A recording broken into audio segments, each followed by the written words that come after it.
this is the fair way to do it. I think you did present it as a panacea. I'm going to challenge the way that you're framing that. And what responsibility does your government bear for putting us in that position in the first place? Boy, we've got a spicy episode for you today. My name's David. Welcome back to Moose and Loose. Today, we've got Justin Trudeau and Pierre Poilievre. We got a few House of Commons back and forth to set up the Vasi interview with Chrystia Freeland. She absolutely just rakes her over the coals. She grills her. She comes out just swinging. She's got a full array of notes all over her desk, and she is just putting it to Freeland. So let's jump into this. 9 years ago, the Prime Minister promised he could spend uncontrollably and there'd be a rich guy on a hill somewhere who would pay the bill. The middle class wouldn't have to pay. Well, what is the result? According to him, the total net worth of the richest Canadians has doubled since he took office. Meanwhile, 9 in 10 middle-class Canadians are paying more tax. Housing costs have doubled, so 76% of middle-class youth believe they'll never afford a home. 2 million people line up at a food bank because they can't afford to eat on a middle-class salary. Given that he already broke this exact same promise over 9 years, why should we believe him this time? Mr. Speaker, if it didn't have real-world impacts on Canadians, it would almost be amusing to watch the Conservative leader tie himself in knots to try and justify voting in favor of advantages for the wealthy Canadians when they sell really profitable investments. We're asking them to pay a little bit more so we can invest more in housing for young people to be able to have the same kinds of opportunities previous generations did. We're delivering dental care, more spaces in child care. Delivering programs that the majority of us don't need or want. I mean, how many people are 87 years or older and using the dental program? Like, how many people over 87 still have teeth? Real world impacts. That's what we have today after 9 years of this Prime Minister promising to tax, borrow, and spend us into fairness. But according to the StatsCan data he put out himself since he became Prime Minister, the net worth of the wealthiest Canadians has doubled. Why? Because the taxes he puts always land on the middle class. 9 in 10 middle class people are paying higher taxes. The vast majority of Canadians, than 100% of middle class, are paying higher carbon tax. And his last round of small business tax hikes hit plumbers and electricians, not the rich. Why is it that every time he mentions the middle class, they get poor? Mr. Speaker, our price on pollution delivers more money to 8 out of 10. Today, Mr. Speaker, there's an opportunity for everyone in this House to stand up and ask the wealthiest Canadians to pay a little more when they sell extremely profitable investments. That little more, I've done the math on here multiple times, is a lot of money. What incentive does this give Canadians to work hard to become wealthy? It doesn't. It gives Canadians incentives to move to another country. That during a housing shortage, he wants to tax home builders. During a healthcare shortage, he wants to tax away our doctors. During a food price crisis, he wants to tax our farmers. And while our economy is shrinking more than any other economy in the G7, he wants to tax our small business job creators. Mr. Speaker, isn't this the definition of insanity? For 8 weeks since we put our budget forward, the Conservatives have been incredibly careful not to say a thing about the capital gains rate that we're raising.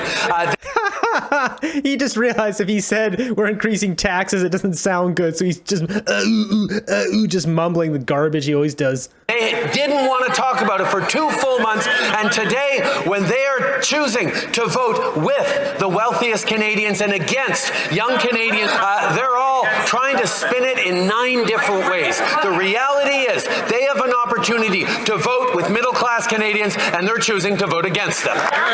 This is just appalling. Trudeau is just the biggest liar, the biggest loser of this country. Canada would have seriously benefited if he was never born in this country, he was never raised in this country, if he was never in this country. I know a bunch of you are saying Cuba. Let's jump over to this interview with Vasi now. She interviews Chrystia Freeland and she does not hold back. She is prepared and she just goes on an onslaught. Debate there in the House of Commons ahead of a key vote on a contentious tax proposal. The vote went the government's way. 208 votes in favor of the motion, 118 against. The Tories were the ones to vote against the Liberals' plan to increase Canada's capital gains inclusion rate, calling it a, quote, as you heard there, job killer. So I wanted to start off, Minister, and ask you if, from your perspective, this is about sound economic policy or about cornering the Conservatives? Sound economic policy. Why? Because we believe in fairness for every generation. And we know that right now Canada needs to make investments. We need to make big investments in housing, big investments in affordability, things like a national school food program, early learning and childcare, dental care. Big investments in jobs and growth, things like our $5 billion investment in basic research. And we know that to pay for those investments, the way to do it is through tax fairness, because we know we have to do it in a fiscally responsible way. Most provinces already have a school food program. They're just pulling our money in through carbon tax, stuffing it in their pockets. Now they're increasing capital gains, stuffing it in their pockets. Look how much money got flushed out the Asian Infrastructure Bank, the Eco Green Slush Fund. It's just ridiculous. Christian Firth, GC Strategies, there's $250 million there. So the things you're talking about, though, dental care, Canada Child Benefit, daycare, they tally up to far more on an annual basis than this will bring in over 5 billion years. Why are you presenting it as a panacea to all that? I'm not presenting it as a panacea, but I am presenting it as a meaningful way to raise money to fund the things that Canadians need. It's nearly $20 billion over the fiscal framework, and it is a fair way to do it. Because Freeland, she just called you out with your panacea garbage. There's no tax here that's this magic solution to everything like she seems to think it is. She's just running our country into the ground. She knows it. Right now in Canada, the reality is a nurse or a plumber can pay tax at a higher marginal rate than a multimillionaire. That's not fair.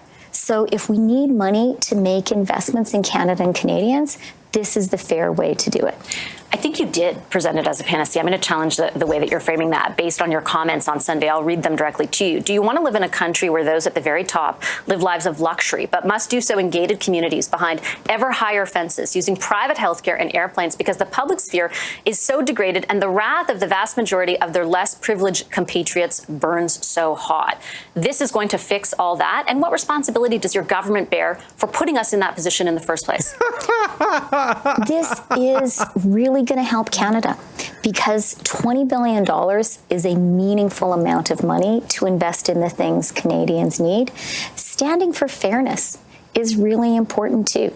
So what about the fairness of $8 billion you gave in the Eco Green Slush Fund? There was a total of 17 companies that got that money, and only 2 of them have actual plans to reduce their emissions. That means 15 companies took well over $7 billion and put it in their pockets, and we got nothing for that. You talking about fair? Let's get real here, Freeland. That's not fair. You just stole our money. I wonder if you guys have connections with these people, if you're friends with these people at these companies. And I really find I've been talking to a lot of Canadians, and when I talk to Canadians, they say, yeah, you're right. It is not fair for a teacher or a carpenter to be paying tax at a higher marginal rate than a multimillionaire.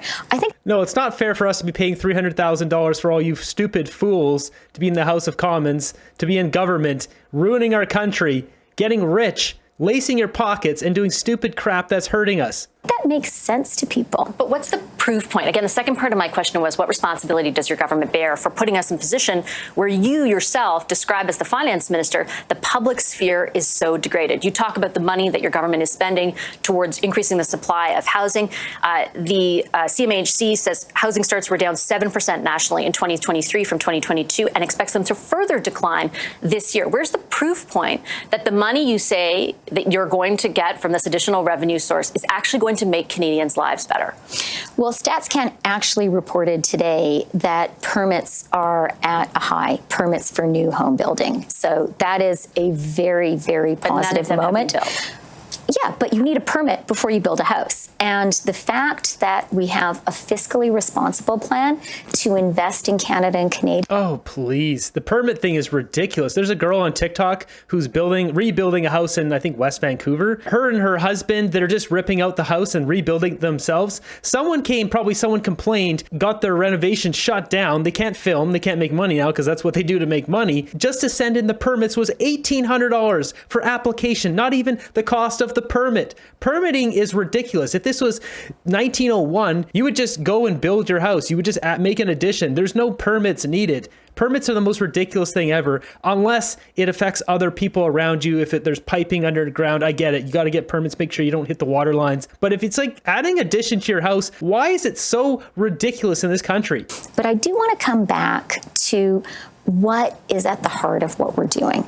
And what we're saying is, we are a government that believes in fairness. We believe that Everyone should be paying their fair share. We believe it's just not right for a teacher, a nurse, a plumber, an electrician to be paying tax at a higher marginal rate. What if the plumber has his business up in a corporation? Now you're screwing the plumber. There's a lot of us that set up our business with corporations. My whole YouTube setup here, which I've had for now 8 years, 9 years, is set up in a corporation. It's not just the doctors or the investment bankers. There's a whole bunch of people that use corporations. In my case, it gives me a protection of legality, having it in a separate entity. If some nut job wants to sue me or whatever, all they can do is sue the corporation. They can't sue me. That's why I set this up. But regardless, if the plumber, the mechanic, the whatever has their business set up in a corporation, you just screwed the average person, not the investment banker 0.01% or whatever. Than a carpenter, than a multimillionaire.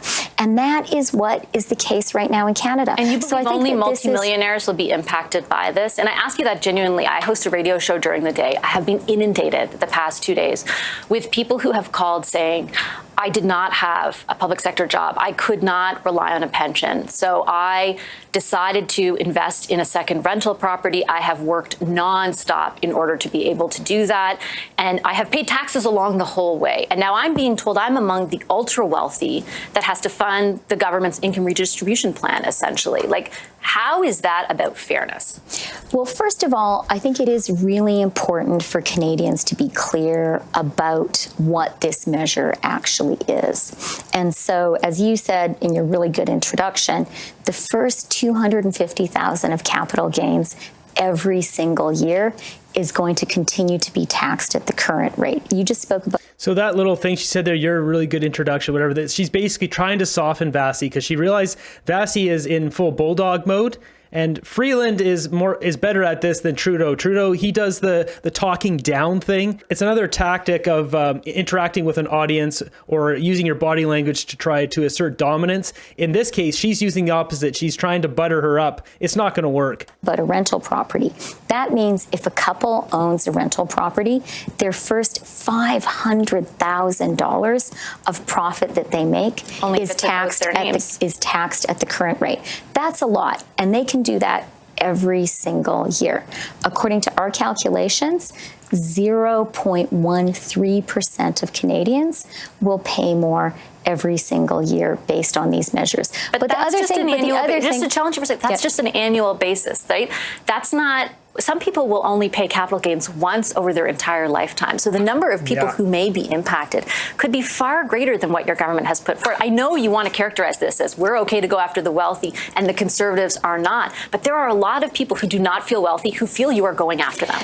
Yes, 100%. So again, I would really disagree with the greatest respect to some of the ways that you've characterized that. She's trying to keep it buttery, but she's pushing back. And I would just say this is not about going after anybody. What this is about is saying, do we, as I said in those comments that you read out, do we want to be a country that invests in the things we need? Do we want to be a country that invests in housing? Do we want to be a country that invests in affordability, in things like a national school food program, in things like a national early learning and childcare program? Do we want to be a country that invests in economic growth, in things like infrastructure, in things like our ITC program, which is building the industrial transition? I think we need to make all of those investments. That's and not I all think your government spending money on. I think the fair way to finance you have to ask yourself, do you believe we need to make those investments? I do. And if you believe we need to make those investments, then you have to say, how are you going to finance them? She's trying to run the clock because she knows the segment's only like 15 minutes long. She's good at this. She's really good at this. She does this with reporters all the time. The main problem here, the reason why they're bringing in this capital gains tax is because if you look at the boomer population and the age of the boomers, you can see the majority of the population here, they come in waves, but right now the older population is at 60 to 65, and then it kind of drops off here past 75. And then you've got a big bulk here in the 40 to 25 range. So they know that this group, in 10 years, in 15 years, depending where you're starting on this graph, they're going to hit 80, and most of these people are going to go to the nether realm and pass on their house to this group. And guess what? Then these people, because they're older, some of them, well, not the bottom half, but the top half, will have houses. And when they get past the second house, cha-ching, they're going to cash in on that capital gains, because most of these people are going to probably sell that house, and they're selling a second house that is gifted to them, thus capital gains, and they're going to cash in on anything extra after that $250,000 exclusion. And since houses are worth like $2 million now, it's a lot of money. I did the math before. It was like hundreds of thousands of dollars depending on what the value of the house is. This capital gains tax is designed strictly to take money off of boomers' houses from Gen X and millennials selling those houses. How are you going to finance them? Are you going to just take on more debt? I don't think that's right. I think the way to do it is through a fair tax policy, and that is exactly what this is. Our Canadians, wouldn't it be understandable if they were also asking themselves, are we going to get a return on that investment? You haven't just spent money on the things you're talking about. You also spent money on contracts with McKinsey last week that the Auditor General said more than half of which she could not figure out if there was value for money. She also came to the same conclusion on ArriveCan. You have ArriveCan, I think, well, we had $60 million, Christian First, $250 million, McKinsey, like $220 million. It's a lot of our money just getting flushed to Trudeau's friends. Grown the public sector considerably, while at the same time growing the size and the scope of the number of consultants that you've hired and contracted by 88% since you came into office, the reverse of what you promised to do in 2015. Yeah. Why should Canadians be sure that while they are getting this additional tax for the investments you say are necessary, they will get a return on that investment? So I think the onus is absolutely on the government to spend Canadians' money wisely and well. One of the things that was in the budget that was really important for me is showing a decline in the size of the public service over the fiscal framework, a decline of 5,000 people. That's going to happen by attrition. No frontline services will be affected. But I put that in there very thoughtfully and intentionally, because it was my view that if we were saying to Canadians, we're going to make significant investments based on tax fairness, I want to say to Canadians, and we're going to do it with care. But I do also want to really, push back, Vashi, against the notion that we don't need a government that invests. I do think that's an unfair characterization. I'm saying, are Canadians getting return on those investments? No, but it is actually the essential question here. Canadians have three essential choices before them. The first is, do you believe government needs to invest in you and in your country? Do you believe in things like government investing in housing so we can build more homes faster? Do you believe in things like a national program of early learning and childcare? You know what? If the government was actually effective with what they were doing, look at this frame. There was a guy in BC who built 100 tiny homes by himself. 100. One guy. Just imagine he had funding from these losers. That guy could actually build a whole bunch of small houses for people to get off the streets, get out of tents, into something where they can live in. But of course not. They just like flushing all our money to McKinsey and Dominic Barton, all these fools. They're good buddies. Believe in things like the government investing $5 billion in basic research in universities, as we have done. Do you believe in that? That's question number one. Question number two is, if you believe in that, how do you think we should pay for it? And what we're saying is, we don't think you should pay for it by just taking on more debt. Canada is running a very fiscally responsible policy, and you saw the results of that with the Bank of Canada lowering interest rates. So then you have to say to yourself, okay, then what kind of a tax system are we going to use to finance it?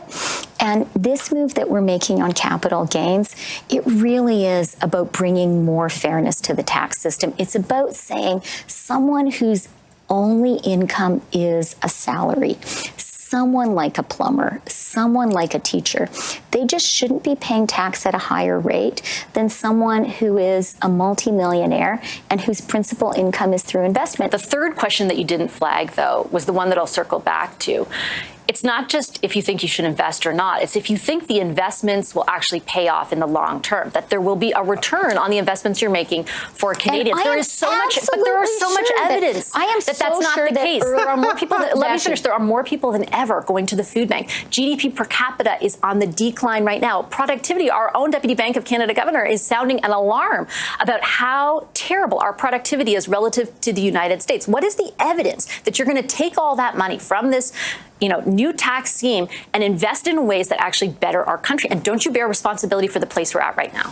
Vashi, I am 100% sure that our massive investments in early learning and childcare are already making life more affordable for Canadians and are already helping our economy.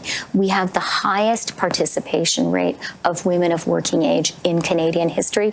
Early learning and childcare has really helped to drive that, and that is helping our economy to grow, and it is helping Canadian families, and it is helping Canadian kids at the same time. It's no wonder our country's in bad shape. I mean, we've got a reporter here that's the finance minister of Canada. That's like asking a truck driver to jump in as a rocket engineer, or vice versa, having the rocket engineer jump in as a truck driver. Good luck with that. There's some people should not be doing some jobs. Chrystia Freeland, finance minister, shouldn't even be working as a janitor. She's qualified for nothing. What Canada is suffering from today is a legacy of underinvestment in housing, and we are turning that around and fixing it.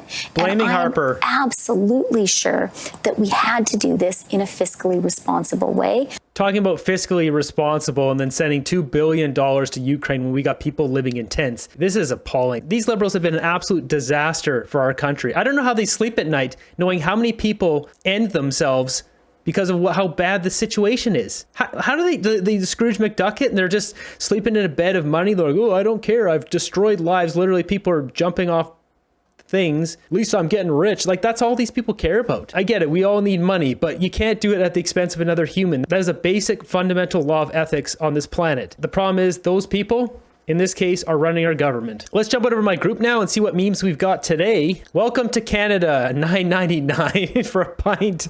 Yeah, no kidding, the Save On Foods. Jim Pattison, for shame, man.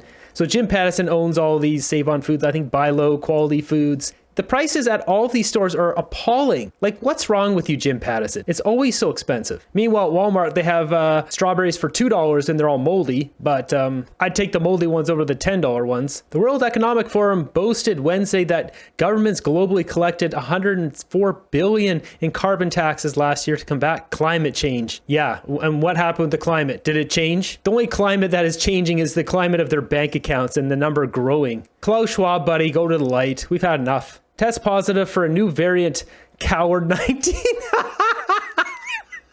This phase 2. Symptoms, fear of truckers and patriotic Canadians may suffer from withdrawal from public view and prolonged loss of respect. Canada spends more on Pride Month than wildfire prevention. Yeah, isn't that something? You know, what's the deal with Pride Month? I saw a meme that was down in America. They're very, military oriented. And they said, why is there a full month for Pride, but there's only one day for veterans? People literally go and fight and die, and they get one day that they're celebrated. You got people wearing the pink and tribal Speedos, whatever, and they get a full month. Why don't we celebrate paramedics? How about that? How about we celebrate nurses or doctors or firefighters? Or truck drivers? This planet would not survive without truck drivers. How about we celebrate them? There's a lot of unthankful industries like garbage men. How about we celebrate them? Or guys who work up on the power lines, or guys who work in the sewers. We should have National Sewer Workers Day, because those people do quite literally a crappy job. Said we have a month of celebrating rainbow Speedos and pink rattlesnakes. Anyways, Disney's next movie on how dinosaurs went extinct. I want to thank my parents for not letting me pick my gender while I was still eating glue, crayons, boogers, and dog food. I know they didn't ask for it, but I sent a stool sample in with my tax return.